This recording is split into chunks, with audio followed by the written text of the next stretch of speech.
últimamente hemos estado hablando también en medio de las predicaciones y en medio de la escuela dominical. De manera que debería ser un tema que pudiéramos ir más rápido, ¿no? Aparte que también el bosquejo que vamos a revisar hoy va a ser es muy claro en cuanto a este tema. De verdad no se necesita hacer una introducción tampoco aclaratoria en cuanto a lo que quiere decir la confesión. Es importante porque Martín Lutero llegó a decir, por ejemplo, esta doctrina es la cabeza angular. Solo ella engendra, alimenta, construye, conserva y defiende a la Iglesia de Dios, y sin ella la Iglesia de Dios no puede existir ni una hora. Así de trascendente veía Martín Lutero la doctrina de la justificación. Claro, esto también se debe precisamente porque el foco del debate en la Reforma Protestante fue acerca de esta doctrina, donde la Iglesia de Roma fustigó más lo que estaba proponiendo Martín Lutero a la luz de la palabra de Dios. Juan Calvino dijo de esta doctrina lo siguiente: donde el conocimiento de ella se arranca, de la justificación, la gloria de Cristo queda extinguida, la religión abolida y la iglesia destruida, y la esperanza y la salvación derrocadas. Entonces, comprender, hermano, esta doctrina es fundamental para nosotros como creyentes. Es muy importante porque hay sutilezas. Hay sutilezas, se filtran en nuestra manera de pensar, y es muy importante porque el Evangelio descansa sobre esta doctrina también, sobre la doctrina de la justificación.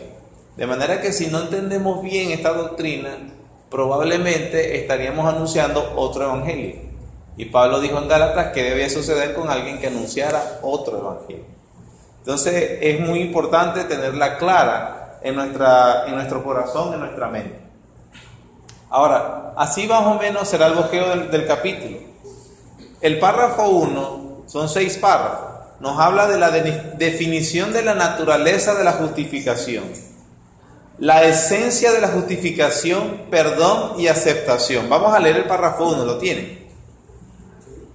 Dice así: a quienes Dios llama eficazmente, eso fue lo que vimos el último miércoles con el pastor David, también justifica gratuitamente, no infundiendo justicia en ellos, sino perdonándoles sus pecados y contando y aceptando sus personas como justas, no por nada obrado en ellos o hecho por ellos, sino solamente por causa de Cristo, no imputándoles la fe misma, ni la acción de creer, ni ninguna otra obediencia evangélica como justicia, sino imputándoles la obediencia activa de Cristo a toda la ley y su obediencia pasiva en su muerte para la completa y única justicia de ellos por la fe, lo cual no tienen de sí mismo, es don de Dios. Un párrafo rico en literatura, su riqueza literaria es para apreciar, y que nos ayuda a aclarar sobre el concepto y la naturaleza de la justificación. Y es muy interesante porque va explicando y a la vez aclarando. Es esto, más no esto. Es esto, pero no por esto. Entonces, en primer lugar, veremos la esencia de la justificación. Es perdón y aceptación. Ellos lo definieron, los puritanos del siglo XVII, primero negativamente. No es una aceptación moral. Y eso hay que tenerlo claro. La justificación, que hemos explicado antes, es un término judicial, es una declaración. No es hacernos justos, es declararnos justos. Samuel Waldron explica que una manera de aclarar el concepto de declararnos justos es viéndolo por lo contrario. Cuando la persona es declarado culpable, convicto, no es que se le hace inicuo, es que se le reconoce que es inicuo, ya era inicuo. La doctrina de la justificación, declarado justo, habla de una posición legal ante Dios. Entonces, no es una aceptación moral, es una declaración legal que se hace sobre los hombres. Y el mismo párrafo explica en base a qué.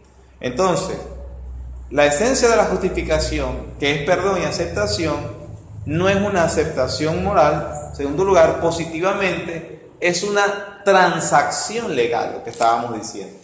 Romanos capítulo 3, versículo 24, vamos a ver, obviamente como ustedes ven, en las mismas confesiones hay numerosas citas. Nosotros vamos a ver solo estas como referencia. Romanos capítulo 3, versículo 24, dice: siendo justificados gratuitamente por su gracia, mediante la redención que es en Cristo Jesús. Los hombres, los elegidos que fueron llamados eficazmente, como comienza el párrafo, son justificados por una transacción legal que hubo entre Dios y el Padre y el Hijo, donde Él redimió, pagó, canceló, aplacó la ira de Dios que estaba sobre ellos por haber transgredido la ley de Dios. Capítulo 8, versículo 30 de Romanos. Y a los que predestinó, a estos también llamó. Y a los que llamó, a estos también justificó. Y a los que justificó, a estos también glorificó. Hablan entonces de la transacción legal que hizo Dios al imputar la justicia del Hijo sobre los pecadores, o sobre su pueblo, que Él llamó eficazmente, mejor dicho. La base de la justificación, negativamente, no de nosotros. ¿Cuál fue la base para la cual el Señor hizo esto? No fue por algo que vio en su pueblo. No fue por algo que ellos se ganaron.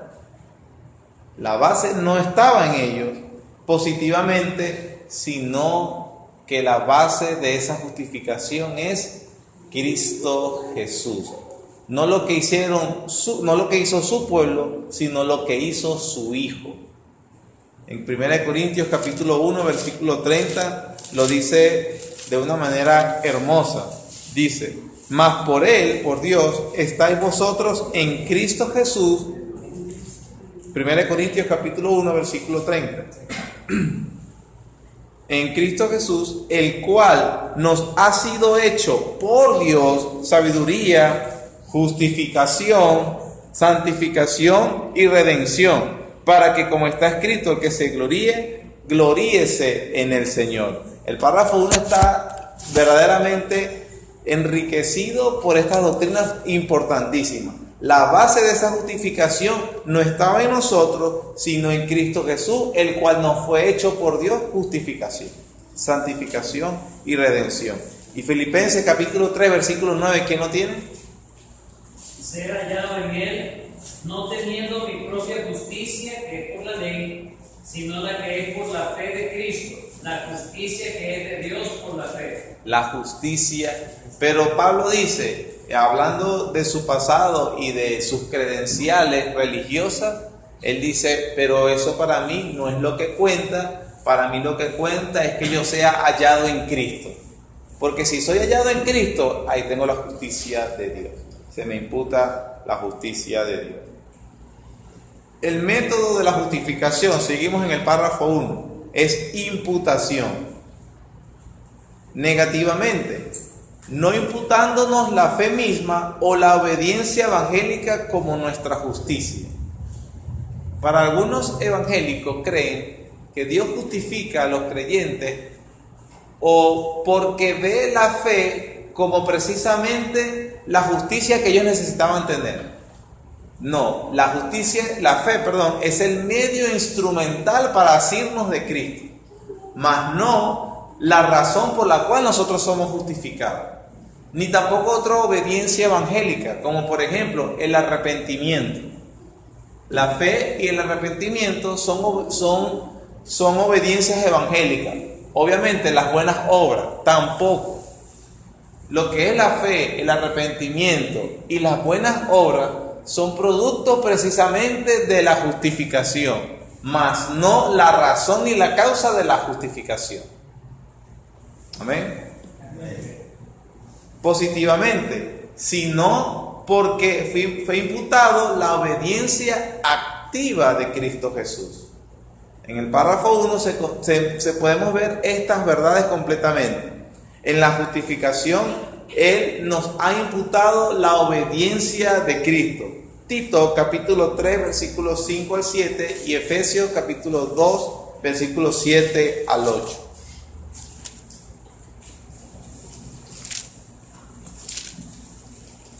Tito 3, 5 al 7 dice, nos salvó, nuevamente, no, negativamente, no por obras de justicia que nosotros hubiéramos hecho, sino por su misericordia, por el lavamiento de la regeneración y por la renovación en el Espíritu Santo, el cual derramó en nosotros abundantemente por Jesucristo, nuestro Salvador. No lo vamos a buscar ahorita porque creo que más adelante lo vamos a leer, pero en Romanos capítulo 4, todo el capítulo 4 nos habla precisamente de que a Abraham se le contó o se le imputó, se le acreditó la fe o la justicia precisamente por haber tenido la fe. Entonces, ¿la justicia de quién? La justicia de Cristo. Nos fue imputado la obediencia activa de Cristo. ¿Quién tiene Efesios 2, 7 al 8? Para mostrar en los siglos venideros la abundante riqueza de su gracia en su bondad para con nosotros en Cristo Jesús. Porque por gracia sois salvos por medio de la fe, y esto no es de vosotros, pues es don de Dios. No por obras para que nadie se gloríe, dice el siguiente. Entonces, en el párrafo 2 vemos los medios instrumentales de la justificación. Párrafo 2 dice, la fe que así recibe a Cristo y descansa en Él y en su justicia, es el único instrumento de la justificación. Sin embargo, no está sola en la persona justificada, sino que siempre va acompañada por todas las demás virtudes salvadoras. Y no es una fe muerta, sino que obra por el amor. Esto es muy importante porque aquí vamos a ver la singularidad de la fe. Romanos 1:17, ¿qué dice? Ese es muy conocido, ese versículo. Romanos 1:17, ¿quién lo tiene? Porque en el Evangelio, por fe y para fe, como está escrito, mas el justo por la fe vivirá. O sea, la palabra de Dios es como que, si yo siento que si me pongo a explicar redundo, porque es como que es muy claro. El medio instrumental es la fe, pero tenemos que siempre aclarar algo. No le preguntan, ¿por qué somos salvos? Por la fe. No, somos salvos por Cristo. Por medio de la fe es el medio instrumental en el cual nos unimos, somos unidos a Cristo. Pero a pesar de que hablamos de fe, dice, como dice el párrafo 2, esa fe se hace esa aclaración por la presunción de muchas personas. Porque hay presuntuosos que dicen, bueno, yo fui salvo por Cristo, se me imputó la justicia de Cristo, delante de Dios yo soy justo y no hay condenación para mí. Estas cosas son verdad. Entonces no importa cómo yo viva, porque de todas maneras a la final Cristo murió por mí, yo estoy unido a Él por la fe y no por las obras. Entonces se hace la aclaración, esa matización, aunque es cierto que el medio instrumental es solo la fe, esa fe no viene sola. Somos salvos solo por la fe, pero esa fe no viene sola. Ella viene acompañada, como dice Santiago, capítulo 2.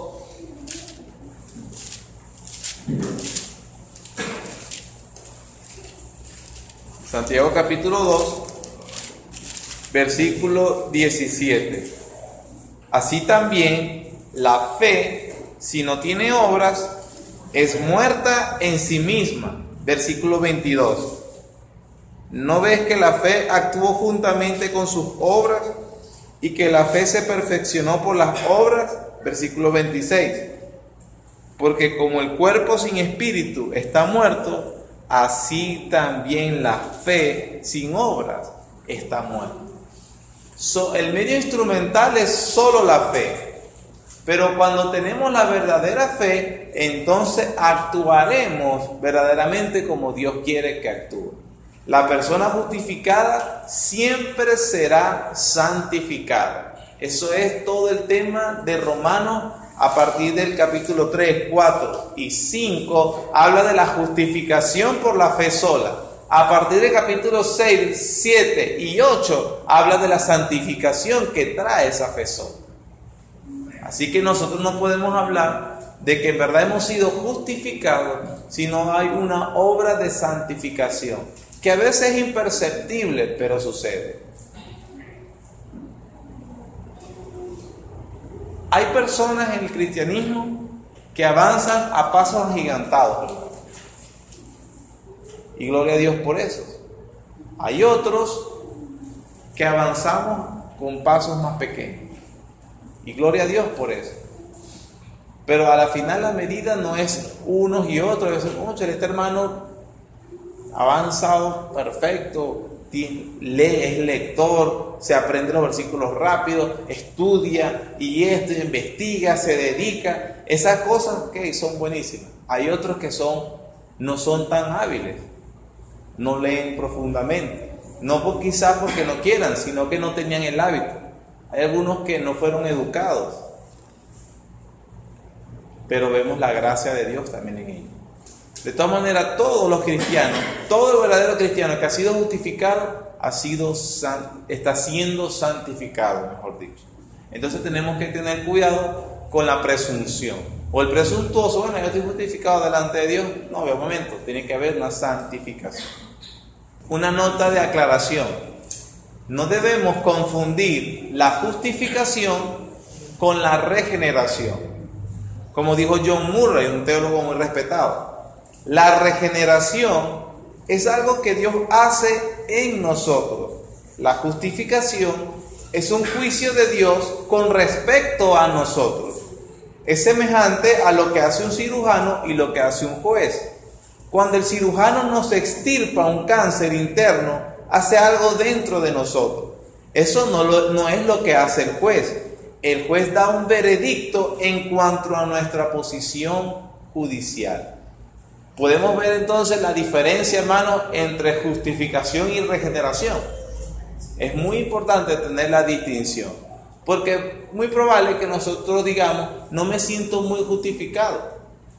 Pero es que acuérdate que la justificación es una declaración legal y se apropia por fe.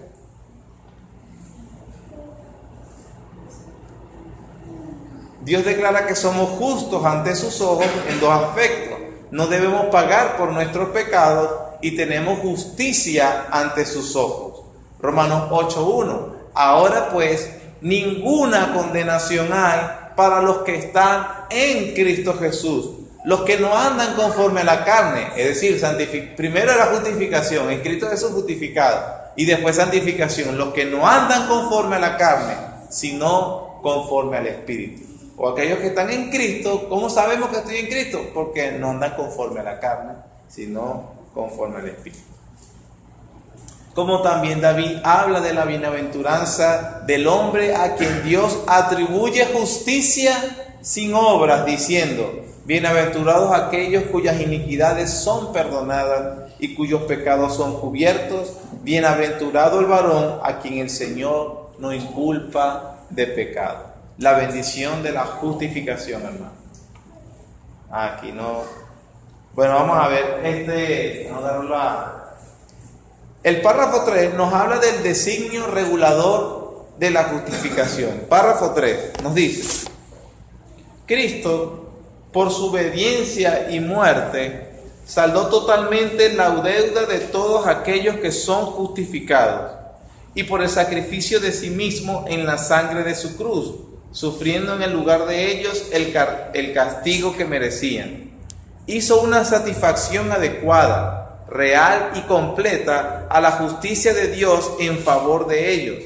Sin embargo, por cuanto Cristo fue dado al Padre para ellos, y su obediencia y satisfacción fueron aceptadas en lugar de las de ellos, y ambas gratuitamente y no por nada en ellos, su justificación es solamente de pura gracia, a fin de que tanto la precisa justicia como la rica gracia de Dios fueran glorificadas en la justificación de los pecadores. ¿Cuál es el designio regulador de la justificación? La pura gracia de Dios. Porque Él lo hizo y santificó y saldó la ira y aplacó, pero todo por pura gracia. Por pura gracia de Dios. El párrafo 4 nos habla de la ocasión específica de la justificación. ¿Cómo es eso la ocasión? Ya vamos a ver. Es muy importante también, porque dice, párrafo 4, desde la eternidad, Dios decretó justificar a todos los elegidos, y en el cumplimiento del tiempo, Cristo murió por los pecados de ellos, y resucitó para su justificación. Sin embargo, no son justificados personalmente hasta que a su debido tiempo Cristo le es realmente aplicado por el Espíritu Santo. Es decir, no nacemos justificados, nacemos en pecado, nacemos en condenación. Pero aquellos que Dios ha decretado llamar eficazmente vendrán efectivamente por el llamado del Padre. Y cuando el Espíritu Santo les aplica la salvación, les aplica lo que Cristo ganó en la cruz para ellos, entonces ellos son justificados en ese momento y no en otro. Amén. Por eso, para vacunar contra la idea de que, bueno, a la final todos los elegidos se salvan porque Dios justificó a todos ellos. No, Dios decretó que obviamente Cristo iba a morir por todos ellos, pero ellos no son más justificados hasta el momento que Cristo les es aplicado eficazmente, y ese es el día de la conversión. Por eso debemos predicar el Evangelio y por eso debe ejercerse la fe. Entonces, el designio regulador de la justificación, la pura gracia de Dios. El párrafo 4 nos habla de la ocasión específica de la justificación. Somos justificados el día de la conversión.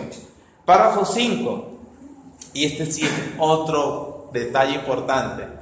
La equilibrada realidad de la justificación. Párrafo 5, miren cómo dice.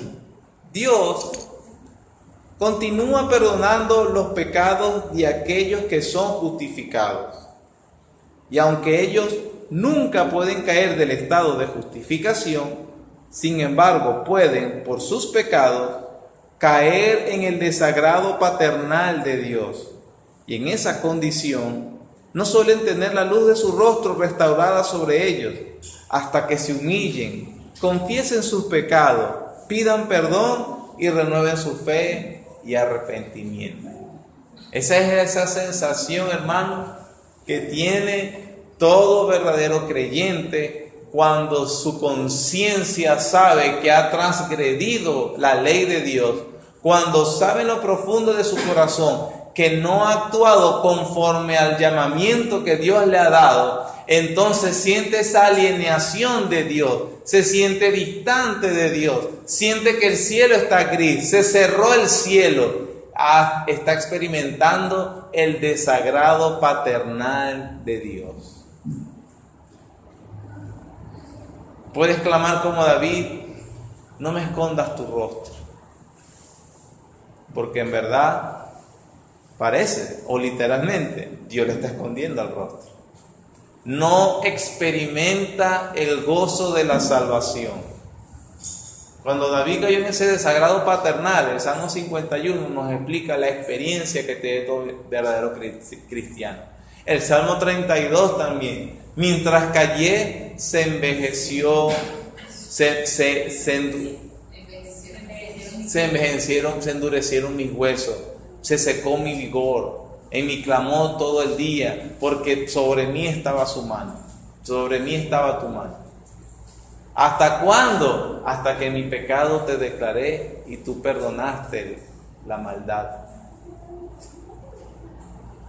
Nosotros simplemente, hermanos, los creyentes, aunque nunca son caídos del estado de justificación, experimentamos ese desagrado paternal de Dios cuando no estás actuando bien, cuando no estás usando los medios de gracia. Y no se renueva esa comunión de nuevo hasta que te arrepientas. Hasta que confieses tu pecado. Hasta que se humillen, pidan perdón y renueven su fe y arrepentimiento. Por eso es que el cristiano no solamente es alguien que se arrepintió y creyó, es alguien que sigue arrepintiéndose y sigue creyendo. Y se sigue humillando constantemente. Son marcas de haber sido justificados realmente. Son las marcas de verdaderamente disfrutar de una justificación. El párrafo 6 dice: la justificación de los creyentes bajo el Antiguo Testamento fue en todos estos sentidos una y la misma que la justificación de los creyentes bajo el Nuevo Testamento. ¿Cuál fue la base de la justificación para los creyentes del Antiguo como los del Nuevo? La pura gracia de Dios. ¿Y cuál fue la manera en cual ellos pudieron apropiarse de esa justificación de la justicia de Cristo imputadas en ellos? La fe. Abraham fue justificado por medio de la fe. La fe en la promesa que Dios enviaría para los que vivieron antes de Cristo. Nosotros, los que vivimos después de Cristo, en la fe, en la promesa de lo que Dios de la promesa cumplida de Dios. De la promesa cumplida de Dios. Él prometió algo, nosotros, Él cumplió su promesa. Pero a la final los dos somos justificados por medio de la fe en Cristo Jesús. Amén. Entonces, en grosso modo, hermanos, el bosquejo del capítulo de la justificación, como han visto, es bastante sencillo y claro. Ahora yo quería una advertencia acerca de la justicia infundida, que es la enseñanza romanista. Roma, o los teólogos romanos de la Iglesia Católica de Roma, también enseñan la doctrina de la justificación. Pero ellos hablan de que al creyente justificado se le infunde justicia y la manera como ellos experimentan esa justicia empieza por lo menos con el sacramento del bautismo. Es por eso la urgencia de bautizar a un niño en la iglesia de Roma, porque si no va a ser justificado, no se le infunde la justicia que lo va a ayudar a ganarse la salvación. Ludwig Ott es uno de los teólogos más renombrados de la Iglesia Católica Romana y dice: según con la enseñanza del Concilio de Trento, la justificación es santificación y renovación del hombre interior. Noten la confusión de términos. Bueno, primero la misma terminología, pero todo mezclado. La justificación es santificación y renovación del hombre interior. Con el fin de que la justificación empiece, uno debe ser bautizado. La primera justificación es el sacramento del bautismo. Eso lo dicen los teólogos romanistas. Y obviamente ellos le atribuyen al bautismo poder regenerador. Es por eso que hay que bautizarse. Pero nosotros no, perdón. La Biblia dice que es por el poder de Dios a través de la predicación. Esto es lo mismo que dice este teólogo católico romano, hablando entonces de la posición de los reformadores. Él dice así: como los reformadores consideraron erróneamente la justificación como solo la adjudicación externa de la justicia de Cristo, se vieron obligados a sostener que la justificación es idéntica en todos los hombres. El Concilio de Trento, sin embargo, declaró que la medida de la gracia de la justificación recibida varía en la persona que es justificada conforme a la medida de la libre distribución de Dios y de la disposición y cooperación del recipiente mismo. Eso es lo que se llamó entonces sinergismo. Seremos justificados más delante de Dios en la medida que cooperemos con el uso de los sacramentos, comenzando primero con el bautismo, después con la comunión, primera comunión, la confirmación, después lo que es la misa y toda esa escalera de pasos y sacramentos que tiene la Iglesia Católica Romana. Pero eso no es lo que enseña la palabra de Dios, eso lo hemos estado viendo durante todo esto. La justificación, hermanos, nos viene únicamente por la gracia de Dios. No es en mérito alguno que tengamos, es lo que dice Romanos 3:28 y Efesios 2:8 y 9, que lo estuvimos leyendo al principio. Dios nos justifica por medio de nuestra fe en Cristo, no por el uso de ningún sacramento. Justificados pues por la fe, tenemos paz para con Dios. Ese versículo debe retumbar en nuestra mente siempre, siempre. En una aplicación de esta doctrina, hermano, y que a la final las razones por las cuales no nos acercamos más a Dios es porque en verdad desconfiamos de lo que dice la palabra de Dios. Algunas personas, retomando por ejemplo la oración, que es un medio de gracia que vamos a tener ahorita, y algunos dicen, no hermano, yo no es por negligencia o por ignorancia, como estuvimos hablando el domingo, más bien a veces por vergüenza, porque en verdad me he dado cuenta que he pecado, en verdad me he dado cuenta que he caído en el desagrado paternal de Dios, y no tengo esa cara de hipócrita para acercarme a Dios, volverle a decir que ya volví a pecar en lo que hace un tiempo o hace poco le había pedido perdón. A la final es falta de fe, porque la Biblia dice, justificados pues por la fe, tenemos paz para con Dios. Nosotros, hermanos, nunca por nuestras propias fuerzas estaremos en condición de acercarnos a Dios. Ni el mejor día tuyo, ni el día tuyo más espiritual, eso te gana que el acceso a Dios. La única manera por la cual nosotros, o única razón y base por la cual nosotros podemos entrar al trono de la gracia y tenemos acceso al Padre y tenemos su atención por la obra de Jesucristo, por la justicia de Jesucristo, porque no nos acercamos a ti confiados en nuestras propias obras, sino en tu gracia, en tu misericordia. Es por esa razón, hermano, que nosotros podemos y tenemos entrada libre, acceso al trono de la gracia, para hallar oportuno socorro. Y si de verdad nosotros sabemos que hemos actuado mal, entonces debemos ir, Señor, perdóname, me arrepiento, pero restaura mi comunión. Ayúdame a experimentar la comunión que ganó Jesucristo. Yo no me acerco en base a mis buenas obras, me acerco en base a la obra de Cristo y a tu promesa de que el que está unido a Él por la fe es justificado. Amén. Gracias, Señor, porque nosotros podemos examinar en este momento, o pudimos ver lo que dice tu palabra acerca de esta doctrina importante. Ayúdanos, Señor. Solo tu Espíritu Santo nos va a clarificar, nos va a dar el fundamento, nos va a afirmar, Señor, en esta doctrina tan importante. Señor, que nosotros hemos sido justificados solo por la obra de nuestro Salvador, el Señor Jesucristo. Y por medio de la fe, por descansar, abandonarnos en esa verdad, solo creyendo en lo que tú hiciste, en mi intercesor, en el sacerdote intercesor para siempre, que es Cristo Jesús, el abogado, el justo. Y porque tu palabra dice que se nos imputa entonces, no es su justicia a nosotros, Señor, es que tenemos entonces esta libertad. Alabado seas tú y bendito seas tú, Señor, por enseñarnos.